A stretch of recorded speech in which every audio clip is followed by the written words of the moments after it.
Hey there, and welcome to the Jim Bob Drawing Show, where we draw cartoons and art just for fun. My name's Bobby Chu. And I'm Jim Bryson. All right, hey Jimmy, so let's see what we got for this week's topic. All right. So we got Evil. Forest Dweller. This is a good topic. I don't know why, but I really like the topic. Evil Forest Dweller. I was going to come up with something, but then I have like all these concept ideas from when I was working on Nico that were unused, and this was one that just didn't end up getting used. The idea of this creature in the forest that has these alien-like pods and harvesting these evil forest creatures. So I wanted to like elaborate on this idea for this drawing.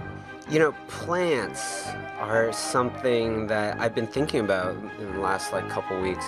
When you really think about plants, they're super interesting. There's some trees that can grow past 40,000 years. I think the ones that I saw looked like they were in Africa. 40,000 years, Jimmy. That's crazy. Ancient. We must be so insignificant to them.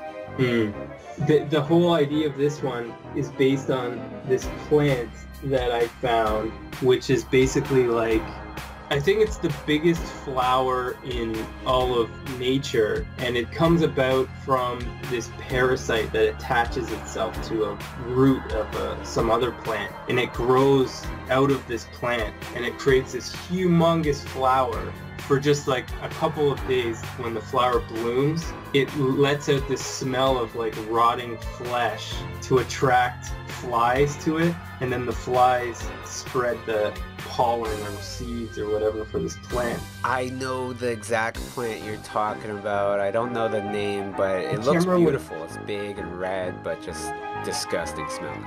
Yeah, it looks really beautiful, but then when you find out what it actually is, it's like, oh, that's awful.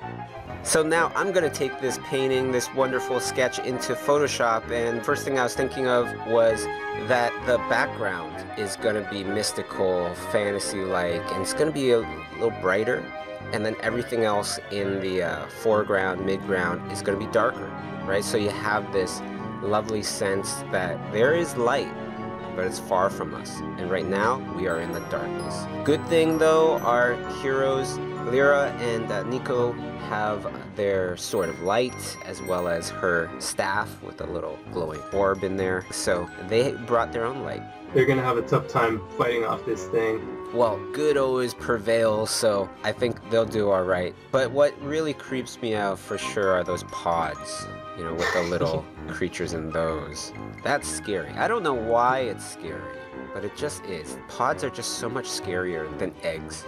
Now, I did want to keep the contrast of the pods and of the main creature a little bit less contrast because it is closer to the light. So in order to maintain the amount of attention on those things, I made the pods, of course, a different color, a warmer color, so it's going to stand out just because of the contrast in hues. But then I also made the teeth and the eyes of the main creature yellow, so that it is more contrasted. It's cool. It looks great, man. And if you guys want to draw along with us, go to Instagram and follow us at Jim Bob Drawing Show. Then you can find out the prompts and draw along with us. If you tag us, we might just put your submission into the Jim Bob Drawing Show Instagram account as well. If you haven't subscribed to our channel, remember to subscribe to our YouTube channel, Jim Bob Drawing Show, and then press the that way you will get instant notifications the next time we put out a new video, which will be next week and every week. So see you guys next week. Yeah.